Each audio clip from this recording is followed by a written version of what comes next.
Hello दोस्तों, तो स्वागत है आप सभी का एपिसोड 3 पार्ट 4 में। पिछले एपिसोड में आपने देखा कि कैसे शेफ मियांग ने मोगजू के कहने पे जियोंग की ज़िंदगी नरक बना दी थी शाही किचन में। उनको लग रहा था कि हर दिन इन्हें कैसे फेस करें, कभी जाड़ में सांप डाल के, तो कभी कॉकरोचेस डाल के, या कभी चूल्हे के जितनी भी लकड़ियाँ हैं उनको भिगा के। ये सब झेलते झेलते जियोंग और गिलगुम बहुत ही ज़्यादा मायूस हो चुके थे। फिर उसे लगा कि क्या हमें राजा से कंप्लेन करनी चाहिए इनके बारे में। फिर जियोंग को लगा कि अगर राजा से कंप्लेन कर दे तो इन शेफ़ को शायद बड़ी भयंकर सज़ा मिले, शायद उन्हें गर्म लोहे से टॉर्चर किया जाए। और जियोंग तो हमारी बहुत ही अच्छी लड़की है, वो ऐसा किसी के बारे में सोच भी नहीं सकती है। फिर अगले सीन में हम देखते हैं कि राजा का शाही सचिव सोंगजे वहाँ पे आता है और कुछ मिनिस्टर्स के रेजिग्नेशन लेकर राजा को बोलता है कि बहुत सारे मिनिस्टर रिज़ाइन कर रहे हैं क्योंकि गवर्नर होंगडाल को कहीं पे कैद करके रखा गया है और डायन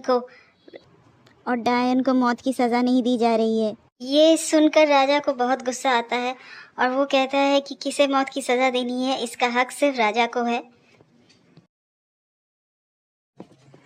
सारे मंत्री हल्ला करते हैं कि गवर्नर होंगडाल की ये हालत उस डायन की वजह से ही हुई है, उस डायन की वजह से ही राजा ने उसको निष्कासित किया है। फिर राजा जियोंग को दरबार में बुलाता है। फिर अगले सीन में हम देखते हैं कि मोगजू की असिस्टेंट मोगजू से कहती है कि उसने ये अफवाह फैला दी कि डायन ही जिम्मेदार है गवर्नर के निष्कासन और उसकी सज़ा के पीछे। मोगजू बहुत खुश होती है। फिर अगले सीन में हम देखते हैं कि फिर राजा जियोंग से कहता है कि हर दिन मुझे एक अनोखा पकवान बना के खिलाना पड़ेगा, अगर मुझे पसंद नहीं आया तो तुम्हें जान भी गंवानी पड़ सकती है। और फिर उसको शाही रसोइया घोषित कर देता है। मोगजू जब सुनती है कि उसको शाही रसोइया बना दिया गया है तो मोगजू कहती है कि हमें कुछ नया आइडिया सोचना पड़ेगा। फिर मोगजू राजमाता यानी कि राजा के दादी के पास चली जाती है।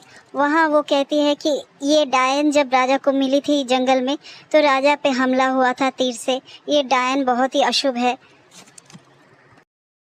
मोगजू कहती है कि राजा इसके खाना बनाने की कला पर एकदम मर मिटे हैं, लेकिन हमें पता नहीं है कौन से परिवार कौन से जात से आई है, इसीलिए आप इसको परखें अपनी तरह से। अगले सीन में हम देखते हैं कि जियोंग और गिलगुम को रहने के लिए एक कमरा दिया जाता है जिसकी दीवारें और ज़मीन गर्म होती है और वह वहाँ पे आराम से बिस्तर लगा के सो सकती है।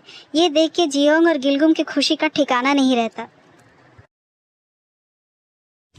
फिर अगले सीन में हम देखते हैं कि गिलगुम और जियोंग के लिए नए बावर्ची वाले कपड़े आते हैं जिन्हें देख के उनको बहुत अच्छा लगता है। फिर अगले दिन खुशी खुशी जियोंग और गिलगुम अपने काम के पहले दिन में शाही किचन को ज्वाइन करते हैं, पर उनको ये पता नहीं है कि किचन में ऑलरेडी उनके खिलाफ बहुत बड़ी साजिश चल रही है। वहाँ पे जो हेड शेफ था उसने ऑर्डर दे दिया था कि सारे चाकुओं की धार को कम कर दी जाए ताकि जियोंग अच्छे से खाना ना बना सके। मसाले और सॉसेस को छुपा दिया जाए और फिर आटे में नमक मिला दी जाए और अच्छी मीट को छुपा दी जाए ताकि जियोंग का खाना बिल्कुल भी अच्छा ना बने और राजा को वो इम्प्रेस ना कर सके। जब जियोंग देखती है कि शाही किचन में लोग उसके साथ अच्छा बर्ताव नहीं कर रहे हैं तो जियोंग एक आइडिया सोचती है। वो साइड में बैठ जाती है और बोलती है कि मैं मुख्य राज रसोइया हूँ तो मैं कुछ काम नहीं करूँगी, मैंने राजा को बोल दिया है कि मैं तो सिर्फ नज़र रखूँगी तुम लोगों पे, असली खाना तो तुम ही लोगों को बनाना पड़ेगा। ये सुन के बाकी रसोइयों में बहुत ज़्यादा हड़कंप मच जाता है और वो लोग भाग के फिर से छुरियाँ शार्प करने लगते हैं और आटे से नमक अलग करने लगते हैं और अच्छे मसाले सॉसेस सब निकाल के रखते हैं ताकि खाना अच्छे से बन सके। इतने में जियोंग को बुलाया जाता है राजमाता के कमरे में। वहाँ पे जियोंग को बोला जाता है कि मैं राजमाता तुम्हारे खाने को परखना चाहती है, इसके लिए एक खाने का कंपटीशन रखा जाएगा तुम में और बाकी रसोइयों में, और जो जीतेगा वो तो रसोइया बना रहेगा, लेकिन जो हारेगा उसके दोनों हाथ काट दिए जाएंगे। ये सुन के जियोंग के होश उड़ जाते हैं। फिर जियोंग को समझ में आता है कि ये एक साजिश है, इसके पीछे मौकजू का हाथ है, राजमाता के कान में जहर भरना। अगले सीन में हम देखते हैं कि राजा और सेनापति बैठे हुए हैं और सेनापति राजा को एक मैसेज देता है कि ये कोई लेखक है जिसने मैसेज भेजा है जो कि राजा को कोई इम्पोर्टेंट क्लू देगा उसकी माँ की मौत की गुत्थी सुलझाने के लिए, और वो राजा से मिलने आना चाहता है रात को। फिर अगले सीन में देखते हैं कि सोंगजे जल्दी से राजा के पास आता है और बोलता है कि राजमाता ने कुकिंग कंपटीशन डिक्लेयर कर दिया है जियोंग और बाकी रसोइयों के बीच में, और जो जीतेगा वो तो रसोइया बना रहेगा, लेकिन जो हारेगा उसके दोनों हाथ काट दिए जाएंगे। फिर कुकिंग कंपटीशन की तैयारी दिखाई जाती है और राजमाता और बाकी राजा की सखियाँ भी वहाँ पे बैठती हैं। इतने में वहाँ राजा आ जाते हैं।